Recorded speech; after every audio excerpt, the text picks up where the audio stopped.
Guys, we've got to talk. Because something absolutely massive is changing in Season 11, and it's going to alter how we all play the game forever. How much it's going to change is something we've got to wait and see. Hopefully in this video I can shed some light on what exactly is going to change, because this is not something that's going to happen overnight. Because one of the most important currencies in the game, tickets, well, it's getting Thanos snapped. I know I just clicked my fingers, but let's do it one more time with feeling.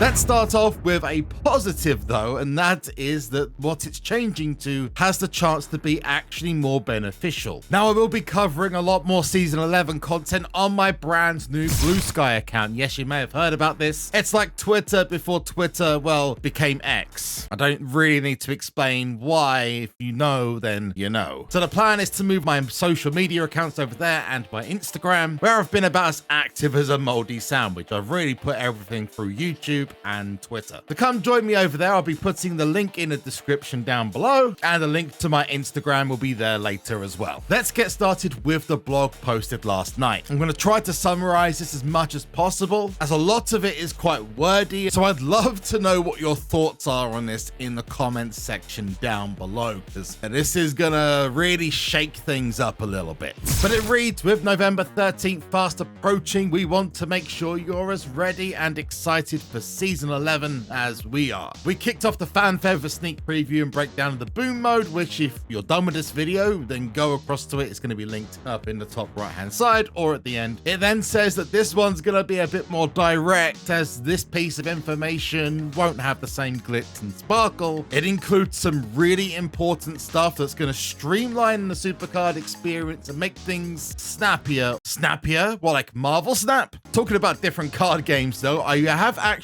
started playing one which I want your opinion on. Yeah, if you're on my socials, you'll know that I started playing Pokemon TCG Pocket, and I'm really enjoying it so far. So much so I'm seriously considering bringing content to this channel and on my Twitch as well. It's getting to be quite popular, so I'm going to put it out there for you. If you want to see a TCG Pocket video on the channel or a series about it, let me know by hitting the thumbs up button. I'd love to start going through deck options, covering the meta, how to get different types of rewards from the game. It seems like something that would really improve the channel. But again, it's down to you guys. If we get 1,000 likes, then you know what? We'll make a series. How about that?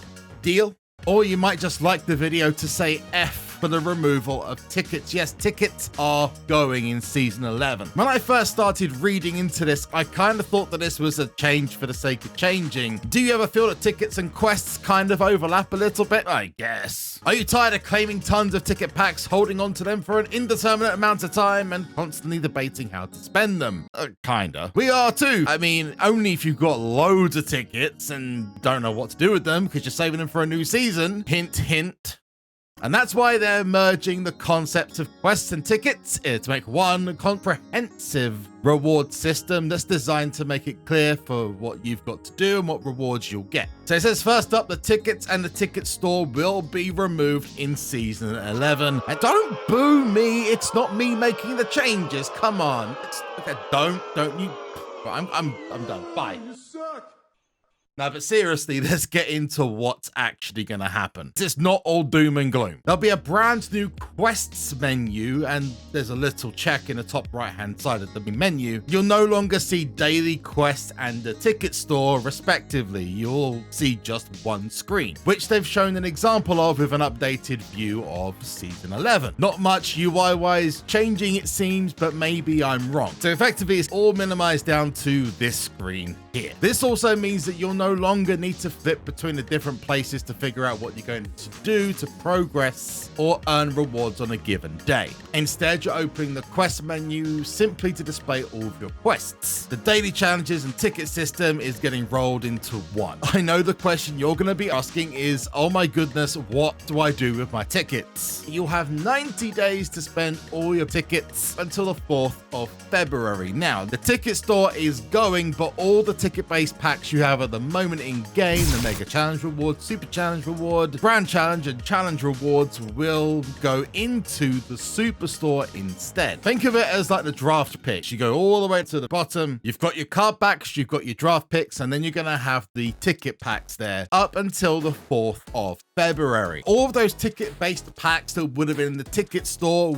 will have the same cost, content, drop rates, and etc. Now, I did go to clarify this with SuperCard themselves and spoke to Zach, the community manager, and was told categorically that the rewards will update for Season 11 cards, just like how it does at the moment. So if you're in the top rarity, right now you would get the chance at an Inferno, SummerSlam Enigma, or a WrestleMania 40. For the ladies, it would be SummerSlam Enigma and WrestleMania 40, then the support and the enhancements. So that will transfer across if you're in the top rarity for the tickets and will update with your player level as well. So that's one major thing out the way. Now, some of you at the beginning of the new season might go Hail Mary given that the tickets are going to be disappearing. And that's totally okay, but take into consideration that Wednesday the 4th of February is likely just after the Royal Rumble rarity is dropped. So my suggestion is to maybe split that across the first couple of months of the season. Maybe some for the beginning of Season 11, some for the next tier, which we're expecting to be in December, and then the last splurge in Royal Rumble rarity. Unfortunately, you will not be able to add tickets after the end of this season. As of 12:01 a.m. on the 13th of November, tickets are gone. They're donezo. See you later. Bye-bye, bitch. So take advantage whilst you can. They then mention that the concept of daily challenges and rewards is not going away. Instead, when you open the quest windows, you'll see all of the quests available to you at that time, including daily quests that will give you rewards in a similar fashion to the old system.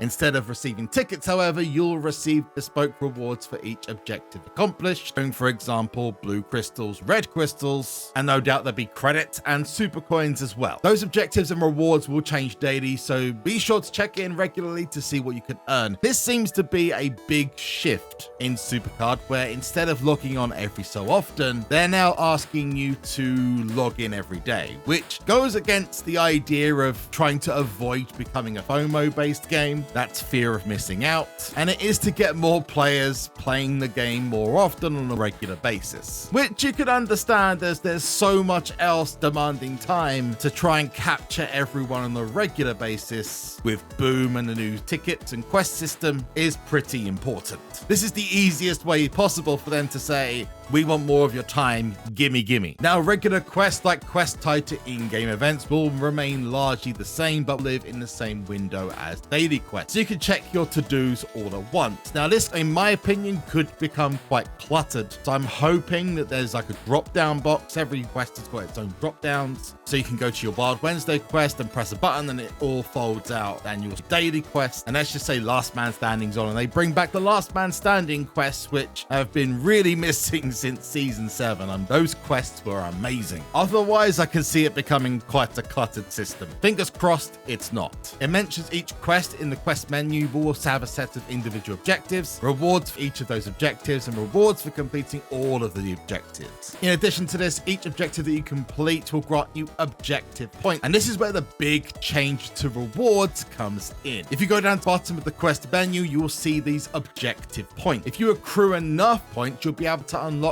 a unique pack that guarantees you to include a card of your rarity. Now, my question is, can you stack those? Because if you can, this could be really useful in the future. And to be fair, we all want a card of our rarity from the ticket store packs, so this kind of makes sense. One thing I do hope is that they add that as a male and female based reward, because in the Mega Challenge rewards right now, you can only get top male cards. What I would like to see in the future, however, is maybe special edition cards having the same treatment. So at a certain point, you can get a free one from the quest system by having X amount of objective points. Maybe that's just an idea. With that ground-shattering announcement out the way, let's move on to something everyone loves, variants. Yes, this dropped and has become about as popular as, well, I said moldy sandwich. So moldy sandwich, as in not very, and you're not going to really chew on that, which they are addressing here, saying that they introduced it in Season 10, allowing you to complete certain objectives specific to certain cards to increase those card stats. They rolled it out with a few variants, such as the ability savant, which means you need to get a card or use its ability, and money in the bank, with the ability to boost your stats over time as it gets people to play more of their cards. The problem was the amount of games need to be played, the fact that procs have now different percentages, and the really popular one, I'm using sarcastic tones, was Money in the Bank one, when you had to play like 20 games of Money in the Bank. And when it has a 5-bout system, each bout refreshing after an hour, it was not popular. They're streamlining it and making it more interesting. Now,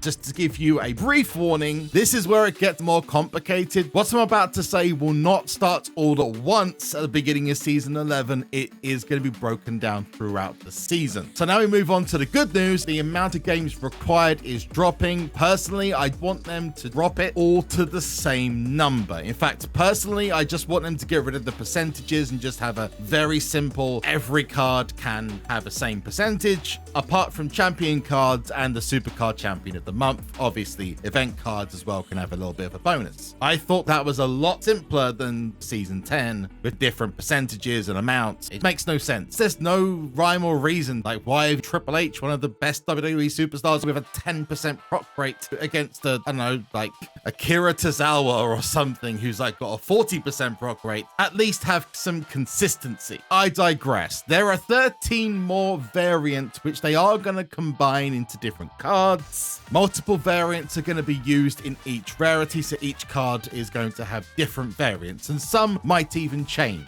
The specialist meter is replacing the ability savant, so it basically needs you to trigger an ability. Moneymaker replaces the money in the bank savant. Again, you need to win a match in Money in the Bank. The wild card requires you to win matches in Wild. Ring King is for King of the Ring. Warrior is for a match in War. Ring Royale requires you to win a Royal Rumble. Boom Master is for Boom. Cage Fighter is for Elimination Chamber. Powerhouse is winning a match in Power. Bruiser is winning a match in Toughness. Speedster is in Speed. Showstopper is in Charisma, and Team Player is for winning a tag team match. Before you start using your cards, it might be worth checking them to make sure you know how to get the variant boosts. It mentions about a performance center, but as much as I'd love to say, yeah, that's fantastic, you can put your cards in there and get them boosted up real quick, well, no, it's actually really slow and there's no way to reduce the cost. So I just hope that they take that into consideration, as some cards require 4 days and nearly 400 credits to speed up, which is just ridiculous. Fingers crossed they resolve that. Again, I welcome any feedback in the comments. The ticket store doesn't always pay out very well. In fact, some people have gone as far as using thousands of tickets and getting no top tier cards. This could actually be better in the long run. Again, it's all down to how they balance it out. I would expect some teething issues at the beginning, and if you're not happy with the changes, I implore you to make your voice heard, whether it's a creator like me's comment section on social media or in-game feedback. That's the only way they're going to know. Now, another bit of big news are the cutoff points for all of the modes pre-Season 11. This will be where they shut down the game modes to make sure no one is locked into a mode